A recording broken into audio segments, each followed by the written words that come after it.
So today I'll talk a little bit about the ministry of a prophet. Why is it important? Well, not only is it important, but oftentimes people come to church and they think that church all good.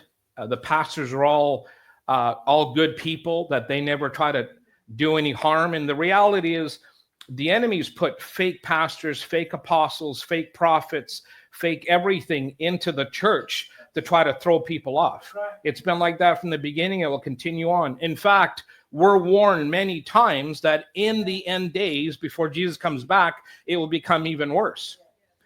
And so I talked a little bit about, the fact that we have the media now exposing people who have abused kids, abused other women, whatever, all that stuff. It's not just that it happened more, it's that now that we have the media that actually can expose this. Does that make sense? So having said that, one of the things that I see happening now more than ever is a lot of false prophets are rising up and having preeminence or having positions where people actually think that they're the real thing. And to be honest with you, some of these people are very hard to spot. So if you don't understand certain key things to see and spot the false ones, how will you know?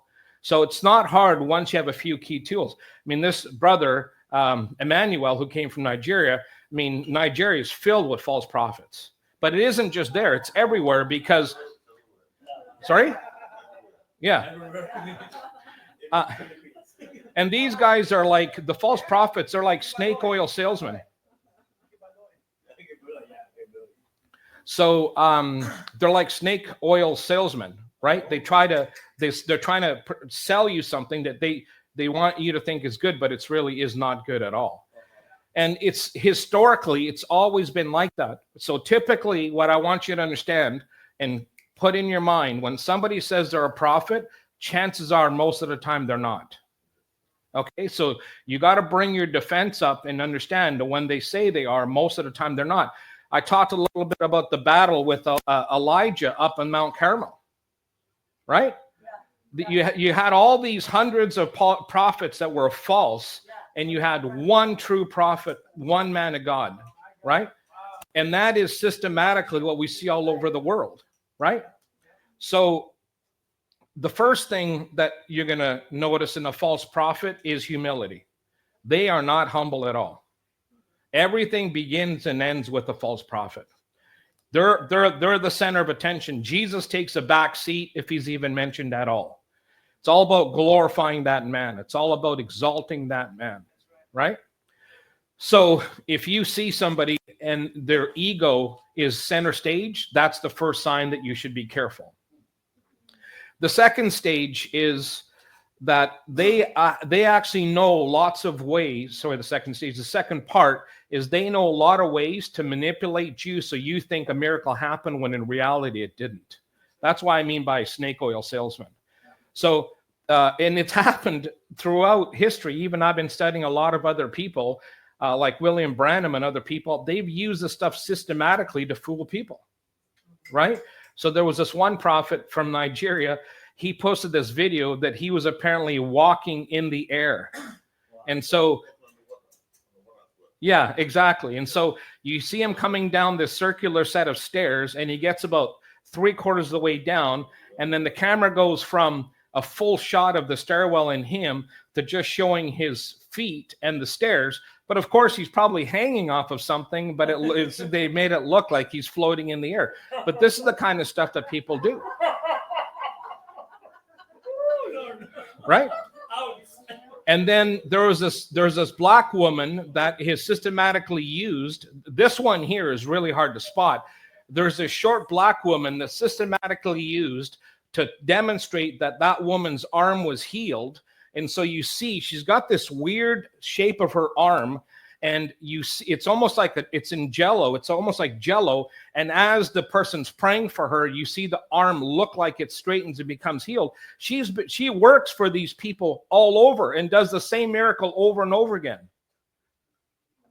Right? So when you see, but I'm telling you, if you saw this, if you can look it up, if you see this woman's arm, you would actually think a miracle just happened. So you got to learn to spot them. A lot of these people also, use witchcraft. Again, Emmanuel. I mean, if you understood, it's not just there, it's here as well.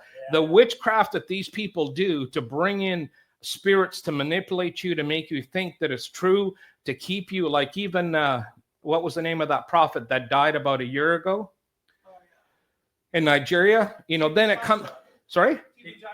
Yeah, then it comes out afterwards. The guy was sleeping with all these women and running a cult and all this stuff. Like, these people are not just there, but also here in the States are using a high level form of Satanism and occultic powers to entrap people and fool the people, right? So the first one is ego. The second thing is false miracles. The third one is, you know, and in ego, who are they glorifying? Now, the other thing too is, now that's come out, and if you haven't seen it, is go watch a prophet called Prophet Lovi and watch how he does miracles. The guy is actually using occultic practice as well. So what he'll do, and I'm trying to explain this to you so you can be alert, what he'll do is he'll start by doing this thing. He goes, "Hey!" And you think to yourself, why would he do that into the mic? It seems a little weird. But as he does that, you got all these people start apparently manifesting these demons in the crowd, and he starts to bring them forward, and then starts to speak to apparently the demon manifesting through the person. But what you don't understand and what you don't see is what he's doing is he's summoning the demons into people, and when they come up for prayer, he's actually putting more demons into the people, not delivering them at all. And this guy's operating in California and traveling internationally. So but one of the ways, you know, in fact, we talked a little bit about it the other night, Catherine Crick, the way to tell a false prophet is you want to look at who the father of that person is. Who is their spiritual father? So Lovi goes back to Passion Java, and Passion Java is, if you watch him, you see the guy's also working in occultic. It's all about the money. It's all about manipulation. And what's the word of manipulation? What's another word for it? Witchcraft. Right? So with Catherine Crick, when you look at her spiritual father, it's when you see him going through the crowd, it's all about exalting him. And you see a video of her saying that, I can't remember the guy's name, but she's saying that we need you to come and save the people in the world. You are the answer to everybody's problems, not Jesus. And so if you look, Catherine Crick is now traveling internationally and becoming in circles of the charismatic and Pentecostals. And you've got to be alert to understand these people are dangerous, very dangerous, right? So the first one was ego. The second one is, you can call it manipulation or witchcraft, using of high-level witchcraft. The third one would be, look at their spiritual fathers, right? Usually the spiritual fathers will be an easy thing.